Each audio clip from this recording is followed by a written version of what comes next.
A dimensão vocacional é o princípio inspirador e a foz natural da pastoral juvenil salesiana.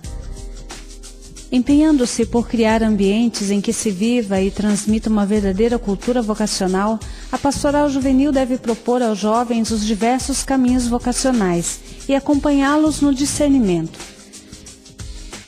2. Os elementos que podem ajudar o desenvolvimento de uma cultura vocacional: testemunhas em condição de garantir a orientação e o acompanhamento às pessoas.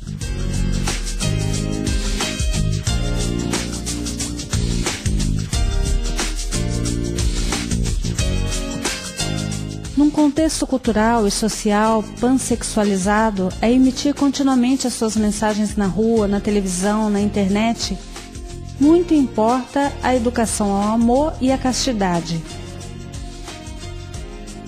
Impõe-se ajudar os adolescentes a integrar o seu crescimento afetivo sexual com as outras dimensões da pessoa, inclusive com a fé. São muitos, infelizmente, os que têm experiências de pouco amor em família e de amizades superficiais.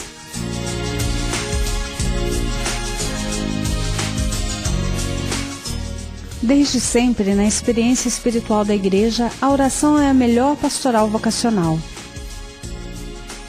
Os jovens hoje, apesar do ritmo frenético da vida e de uma cultura caracterizada pelo consumismo e relativismo ético, parecem buscar uma certa interioridade. O educador salesiano deve ajudar os jovens a iniciar-se numa verdadeira e profunda vida de oração, de modo a amadurecer uma sua opção vocacional, garantindo-lhes condições de base, como o silêncio e a reflexão. Ajuda-os a ler a própria vida, a escuta, a contemplação, na gratuidade e na confiança. A oração cristã, centrada na escuta e no estudo da Palavra de Deus, alimenta-se com a participação na vida litúrgico-sacramental da Igreja. A oração salesiana, particularmente, caracteriza-se por um estilo e modos atuais de organizar a vida em torno de algumas percepções de fé, de opções de valores e de atitudes.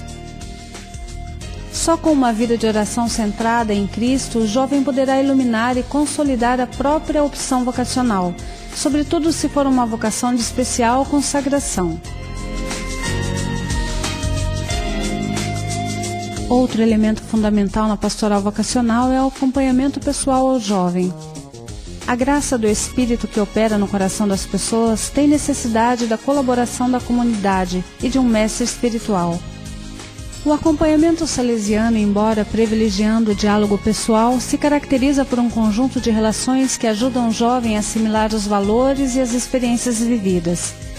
Existe, por isso, ao lado de todo santo, um mestre de espírito que o acompanhou e guiou.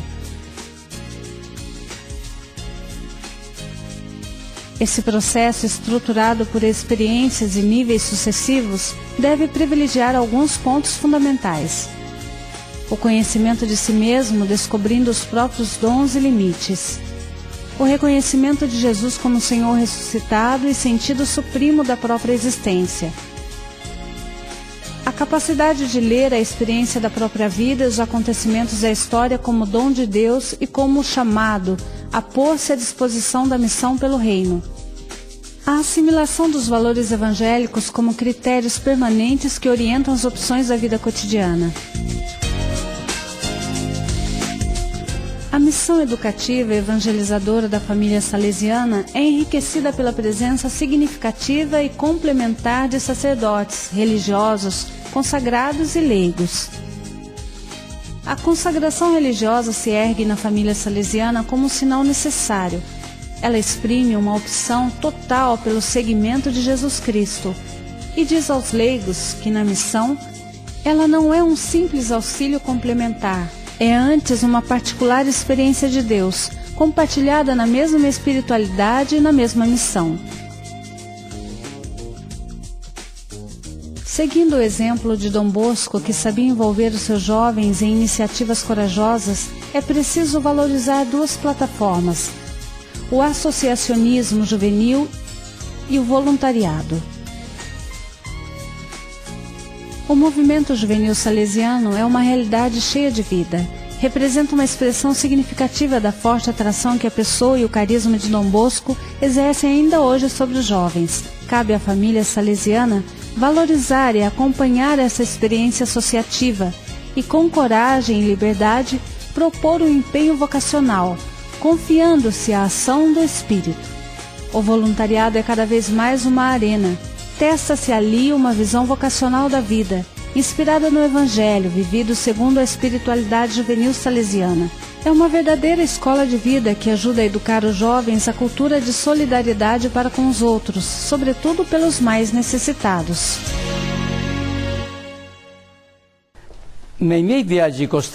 Verifico em minhas viagens a enorme força de atração e entusiasmo que a pessoa de Dom Bosco suscita entre jovens e adultos, entre o povo simples e as autoridades, os políticos, os agentes sociais, mesmo de diferentes culturas e religiões.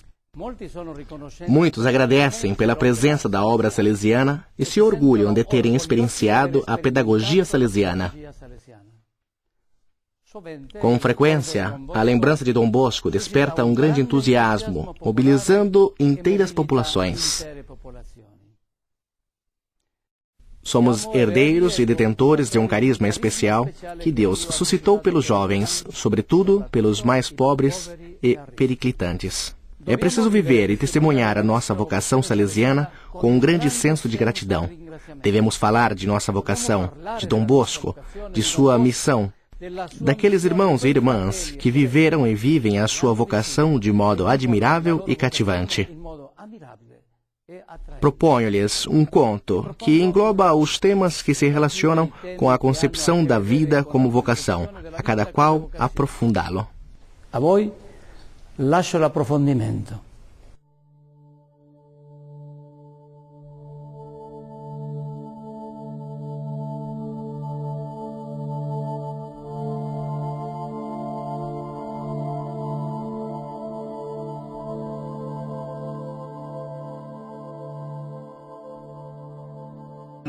Vivia, no distante Oriente, um imperador rico e poderoso. Em todas as cortes do mundo, teciam-se elogios sobre o seu reino, os seus palácios e a sua sabedoria. Poetas e trovadores peregrinavam de castelo em castelo exaltando, porém, em cima de tudo, as suas imensas riquezas. Só as joias do seu diadema já dariam para fazer viver uma cidade, declamavam. Como costuma acontecer, tudo isso fomentou inveja e cupidez em outros reinos e outros povos. Algumas tribos de bárbaros ferozes e violentos concentraram-se nas fronteiras e invadiram o reino. Ninguém conseguia detê-los. O imperador decidiu refugiar-se entre as tribos fiéis que viviam nas montanhas além do deserto assustador. Certa noite, ele deixou o palácio imperial acompanhado de uma ágil caravana que transportava o seu fabuloso tesouro de lâminas de ouro, joias e pedras preciosas. Para que a marcha fosse mais rápida, acompanhavam-no apenas a sua guarda de elite e os seus pajens, que lhes tinham jurado fidelidade absoluta até a morte. O caminho pelo deserto serpeava entre dunas de areia escaldadas pelo sol, fendas estreitas e íngremes ravinas, vereda conhecida por poucos. Pela metade do caminho, enquanto escalavam uma encosta pedregosa, esgotados pelo cansaço e revérbero ardente das rochas, alguns camelos da caravana caíram, agonizantes, e não se levantaram mais. As arcas que transportavam rolaram pelos flancos da duna. Romperam-se e espalharam todo o seu conteúdo de moedas, joias e pedras preciosas, que afundaram entre as pedras e a areia. O soberano não podia diminuir a marcha. Os inimigos provavelmente já tinham percebido sua fuga. Com um gesto entre aborrecido e generoso, acenou aos seus pajens e à guarda para que ficassem com as pedras preciosas que conseguissem recolher e carregar com eles. Um punhado daqueles preciosos objetos garantiria riqueza pelo resto da vida. Enquanto os jovens avidamente se lançavam sobre o rico botim e remexiam freneticamente a areia entre as pedras, o soberano continuou sua viagem pelo deserto.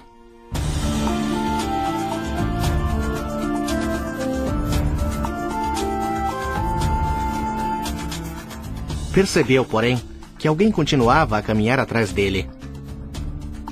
Voltou-se e viu que era um de seus pajens, que o seguia ofegante e suado. "E você?" perguntou-lhe.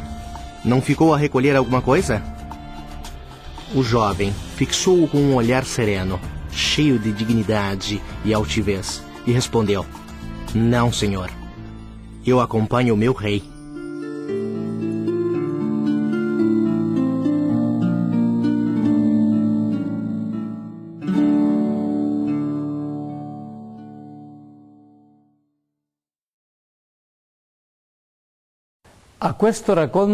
A este raconto, quis juntar neste ano também uma oração da leiga francesa, serva de Deus, Madeleine d'Herbel, que exprime a total entrega às mãos de Deus, deixando-se guiar pelo Espírito.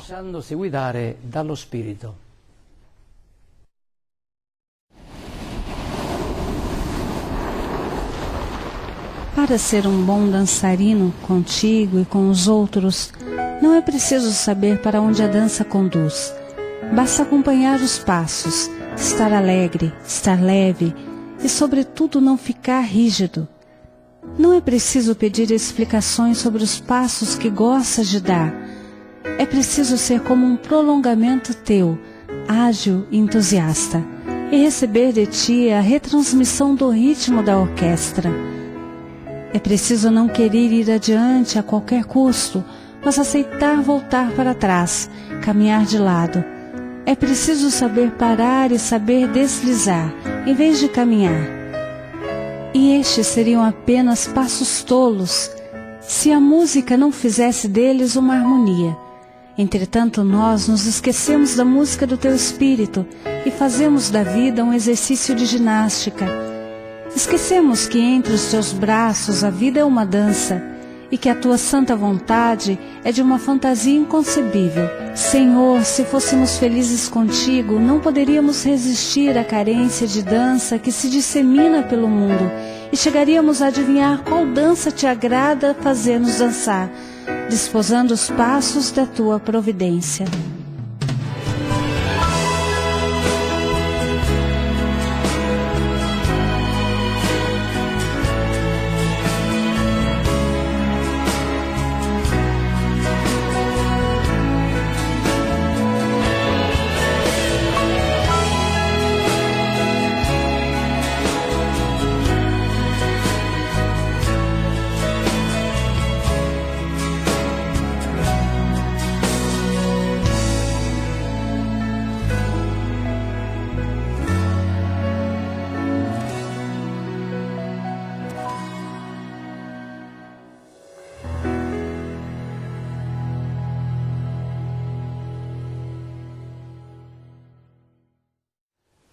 Vivamos com orgulho e gratidão a nossa vocação. Convido-os a ser para os jovens verdadeiros guias espirituais e a imitar João Batista, que mostrando Jesus aos seus discípulos dizia: "Eis o Cordeiro de Deus." Ecco l'agnello di Dio.